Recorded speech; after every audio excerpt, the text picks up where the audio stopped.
tetangga. Tetangga adalah orang yang paling dekat dalam kehidupan kita sehari-hari. Ketika kita sakit, mereka lah yang pertama kali mengetahui. Ketika kita membutuhkan bantuan, mereka orang yang paling dekat dan menolong kita. Ketika kita ini punya kerepotan, mereka yang pertama kali akan menolong kita. Ketika kita ini sedang punya kerepotan yang gawe, yang pertama kali kita repotkan, kita ganggu itu ya tetangga kita. Bukan soulmate-nya, bukan saudaranya. Gitu. Saudaranya madu-ado ya lama, tidak telepon, entah ini perjalanannya tetangga kan. Begitu bengok-bengok itu kan langsung domoro, gitu nih. Itulah makanya kalau orang-orang terdahulu tembok mangkok itu lebih kuat, lebih penting itu, lebih bermanfaat daripada tembok semen yang tinggi. Temboknya apa? Pagar mangkok. Maksudnya apa? Berbagai dengan orang-orang sekeliling, aman kita.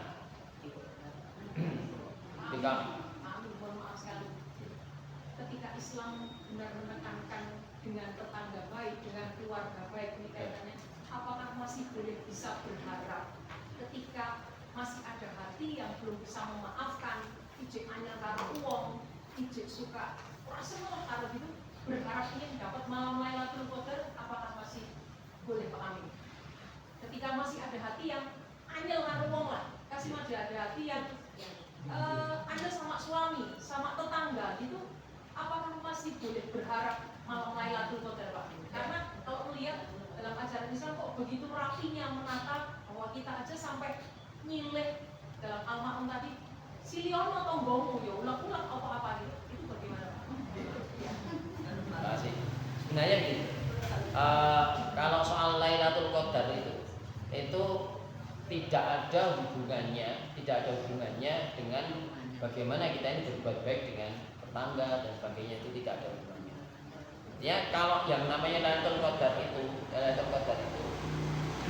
ketika malam Lailatul Qadar itu turun, kita beribadah ya kita akan dapat pahala sebanyak seperti apa yang kita amalkan selama 1000 bulan.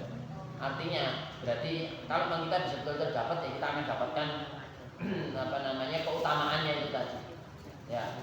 Terus bagaimana ternyata masih ada hati yang kotor, masih ada kebencian, masih ada kedosaan yang dia jalani, ya berarti memang kualitas dari kebaikan yang dia jalani itu tadi tentunya tetap ada cacatnya, masih ada cacat-cacatnya.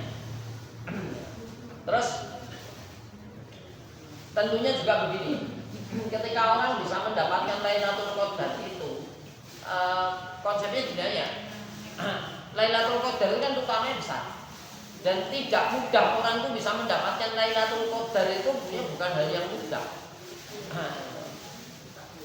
Jadi tidak mungkin misalnya orang dapat Lailatul Qadar nyegat tok itu fadilah yang Lailatul Qadarnya. Mungkin pas malam itu turun dia beribadah iya dia dapat. Tapi keutamaan yang utama dari Lailatul Qadar dia tidak akan bisa dapatkan.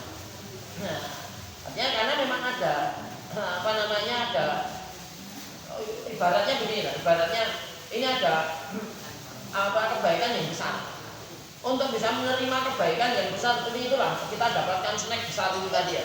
Tapi ketika awadah kita untuk menerima snack itu bercilik tok sami niki, ya ora sedeng. Jane kebaikannya itu gede.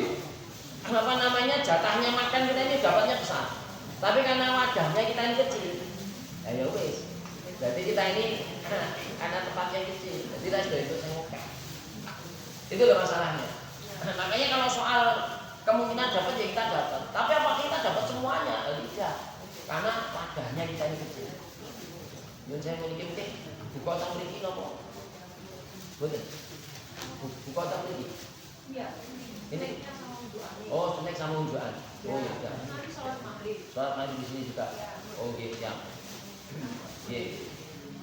Jadi sebenarnya ya kalau apakah orang yang masih punya hati yang kotor dan sebagainya itu masih mungkin dapat Lailatul Qadar? Mungkin. Tapi mutlaknya dia dapatkan itu tadi. Ya logika yang saya buat begitu itu tadi. Budaya jadi ukah banget. Tapi ada yang kita di sini. Karena kita sendiri yang menyempitkan tempatnya. Akhirnya kita tidak akan dapatkan keutamaan yang besar gara-gara itu tadi. Apalagi hikmah yang ada dari Lailatul Qadar. Kalau orang dapat Lailatul Qadar, ya mestinya setelahnya orang ibadahnya juga akan semakin baik. Jadi ya silakan nanti kita tetap harus jaga itu, menjaga hubungan baik dengan tetangga.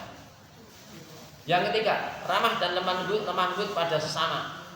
Allah Taala Rasulullah Shallallahu Alaihi Wasallam menyatakan, Innallaha rafiqun yuhibbur rifqa fil amri kullihi.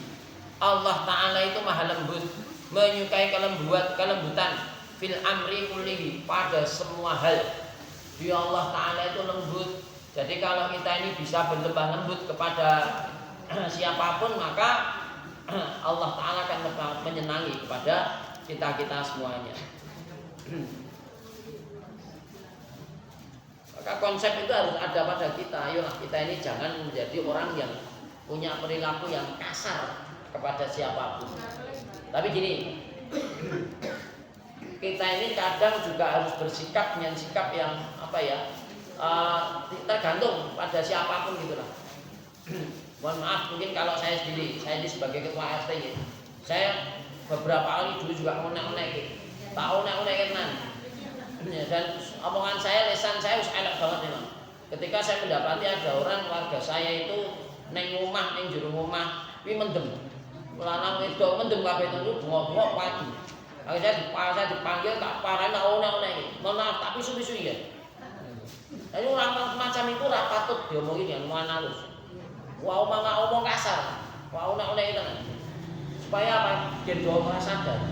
Mboten iso yang ngoten niku namanya halus itu. Ampun mendem nggih. Mboten iso. Nek los ora sabar ngoten niku. Demikian juga ketika dulu masih ada gedung di tempat kami ini. Ada gedung pertemuan kan dulu ada dulu cah nonong mendem di situ. Ya sekali dua kali saya sambil ngomong anak saya laparan, apa namanya itu? Besok meneh apalagi pas rapat RT itu onek-onek. Wong tuanya onek-onek. Ada yang bicara jikia berapa onek-onek saya onek-onek. Mohon maaf, tak goblok-goblok itu nanti. Atutnya ngoten gini, mungkin melek itu, mungkin mikir. Yang harus begitu kan. Bahkan akhirnya dua kali ada yang mendem itu tak teleponkan polsek. Garuk juga ada mobil garuk dibawa ke polsek, keluar nebus 2,5 dia 2 kali.